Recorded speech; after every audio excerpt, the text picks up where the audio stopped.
بسم اللہ الرحمن الرحیم۔ اللہم صلی علی سیدنا محمد خاتم النبیین و امام المرسلین و رسول رب العالمین۔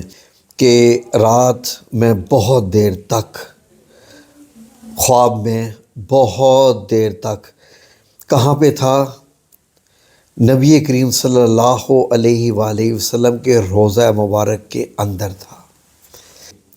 بہت ساری خواب مجھے ایسی آئی تھی کہ جن میں باہر سے ہی دیکھ رہا ہوں روضہ رسول صلی اللہ علیہ وسلم کو، کیونکہ رسول اللہ صلی اللہ علیہ وآلہ وسلم کی زیارت اور آپ کے ساتھ مصافحہ تو میں پہلے خواب میں مجھے میرا رب عطا کر چکا ہے، لیکن حجرہ مبارک کے اندر، روضہ رسول کے اندر، سنہری جالیوں کے اندر، 5 کونی دیوار کے اندر، 4 کونی دیوار کے اندر میری خواہش تھی کہ میرا رب مجھے یہ بھی مقام دکھا دے۔ ناظرین، دنیا کا آخری انسان، یعنی یہ 886 ہجری کی بات ہے کہ علامہ نور الدین الصمودی، یہ وہ شخص ہے جو 886 ہجری، یعنی آج ہم 1447 ہجری میں ہیں، تو 886 ہجری کا اندازہ لگا لیں کہ وہ آلموسٹ 500 سال پہلے روضہ مبارک میں داخل ہوا تھا۔ تو ناظرین، میری بڑی خواہش تھی کہ میں روضہ رسول صلی اللہ علیہ وآلہ وسلم کے اندر کے مناظر دیکھوں، آپ صلی اللہ علیہ وآلہ وسلم کا حجرہ مبارک۔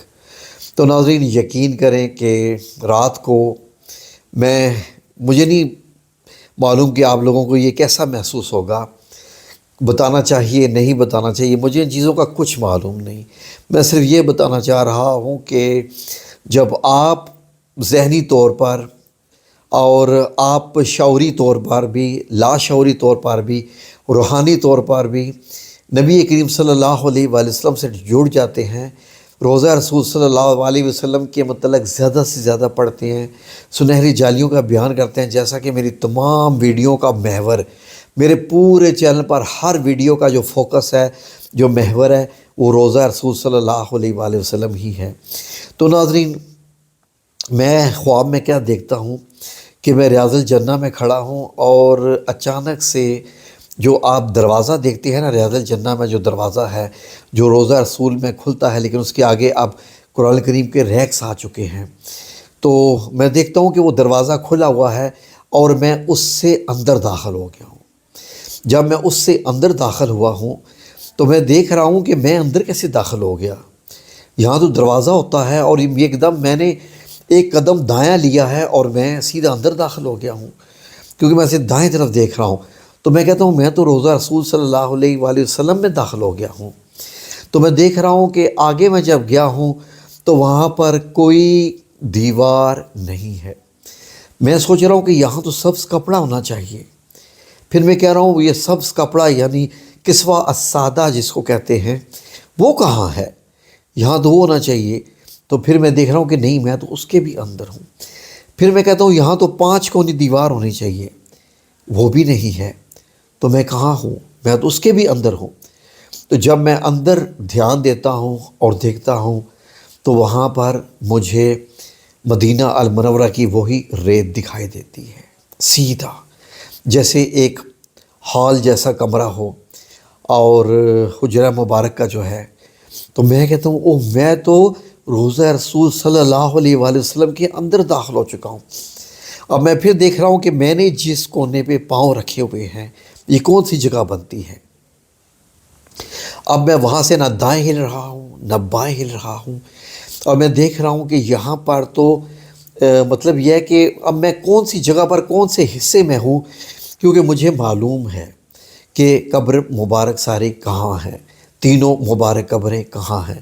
تو میں کونے میں کھڑا ہوں، اور میں جب اپنے دیکھتا ہوں ایک طرف کو، تو مجھے پھر 3، یعنی کہ جیسے ہوتا ہے نا کہ معمولی سے 2 انچ کہہ سکتے ہیں، 2 انچ کی اونچائی، تقریباً 2 یا 1.5 انچ کی اونچائی کے 3 بس معمولی سے کرو ہے زمین کے اوپر، تو وہ ٹیلے رہ گئے ہیں۔ تو میں پھر دیکھ رہا ہوں کہ اچھا یہ تینوں مبارک قبریں یہاں پر ہیں، اور میں ایک کونے پہ کھڑا ہوں، اور وہی، یعنی یہ وہی مٹی ہے جو کہ آپ صلی اللہ علیہ وسلم کی حجرہ مبارک کی مٹی، اسی وقت کی۔ جس تاریخ کو، جس سال، جس جگہ پر نبی کریم صلی اللہ علیہ وسلم نے اپنی زندگی کے سارے وقت گزارے، یہ میں کہہ رہا ہوں کہ میں یہ وہی ساری اصلی مٹی، اور میں یہاں سے اب پیر نہ ہلاؤں، بس یہاں سے نہیں مجھے ہلنا۔ اب وہاں سے میں نے جب 3 مبارک قبریں دیکھی ہیں، تو بس یہ میں بتا دوں کہ آپ تینوں قبروں کو ڈفرینشیٹ نہیں کر سکتے، بس 3 ایسے، مطلب 3 سائیڈوں پہ جو ہے وہ بس معمولی سے ابھار جیسے تھوڑے سے 1-1.5 انچ کے بس رہ گئے ہیں، وہ مجھے دکھائی دیے، اور میں کہہ رہا ہوں کہ یہ 3 مبارک قبریں ہیں۔ تو میں کہہ رہا ہوں کہ میں وقت مت ضائع کروں، یہ وقت ضائع کرنے والا نہیں ہے، تو میں زیادہ سے زیادہ درود و سلام کثرت سے پڑھ رہا ہوں، اتنا زیادہ درود و سلام کہ میری سانس آئے نہ آئے درود و سلام کا ورد جاری رہنا چاہیے۔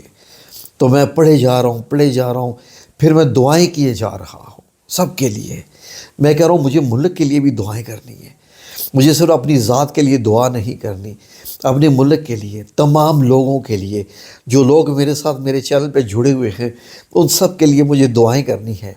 تو ناظرین میں دعائیں کر رہا ہوں، اور میں یہ کہہ رہا ہوں کہ کوئی لوگ مجھے دیکھ کیوں نہیں رہا۔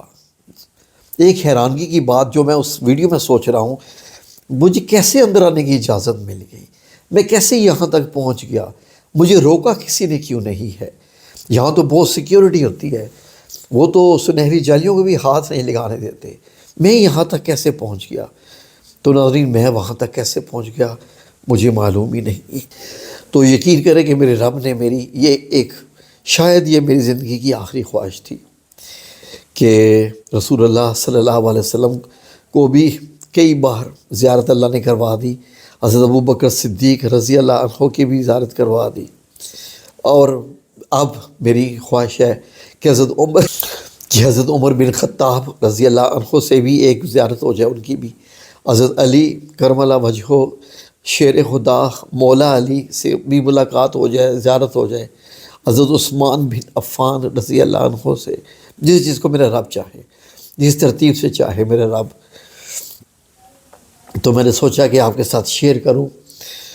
کوئی کہتا ہوگا کہ یہ پتہ نہیں کیوں بتا رہا ہے، یہ میں اس لیے بتا رہا ہوں کہ سب کے دل میں خواہش پیدا ہو، یہ خواہش ہر ایک کے دل میں ہونی چاہیے، اور خطرناک حد تک زیادہ ہونے چاہیے، بہت زیادہ۔